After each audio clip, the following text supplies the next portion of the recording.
We've got Dr. Ashwath Narayan, the Deputy Chief Minister of Karnataka. Sir, thanks very much for being with us. Many migrants now don't want to return. They want to stay where they are. What are your government's plans to ensure jobs and livelihoods for them should they actually come back? Sir, they just gone back to their respective states, and it's a matter of time.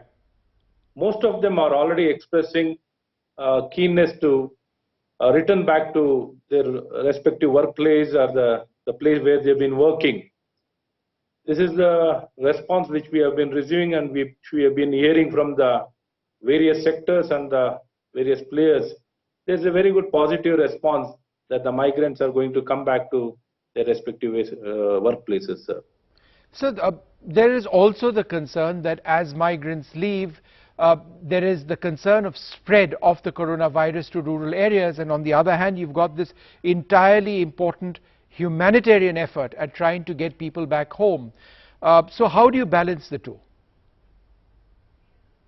Now, since we know most about this virus, how the behavior of the virus, the seriousness, the challenges, which we have been seeing for past few months, and I don't think so it's been such a big threat, and it's manageable, and we are now prepared to handle any kind of challenges, and the system is in place, the required materials, the manpower, the facility, everything is available, it's in place, we can handle any kind of challenges. Now, we've been talking all this time about the lives. Now we need to handle about the livelihood now to ensure the revival of the economy and the livelihood.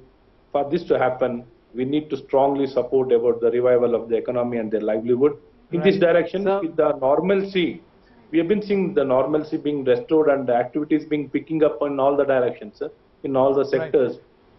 We have Can I just ask you something very important which Dr. Abhay Bang just mentioned, that when people come back to their villages from some town or city far away, they're not being accepted because people are scared, and there's a bit of fear that they've come back with the virus. How does one handle that when they come back to their home village they're actually welcomed and accepted? Sir, initially there was a lot of resistance, there was a lot of fear, stigma. It was there initially in a very big way.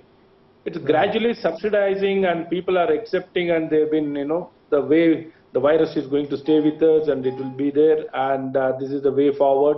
Whatever prevention needs to be taken, they're taking the prevention and allowing the people to return, because there's no other way. And people have been accepting and they've been living, and we are not seeing that kind of big resistance. Initially, we used to see, even for any kind of quarantining, any kind of movement of the people from different places, there used to be a lot of resistance. But at present, we don't see that kind of resistance. Gradually, that resistance is fading, sir. And we could see that they've been accepting all the people belonging to. Right, Mr. Ashwath Narayan, Deputy Chief Minister of Karnataka. Thank you, sir, very much for your thoughts and coming on board this program.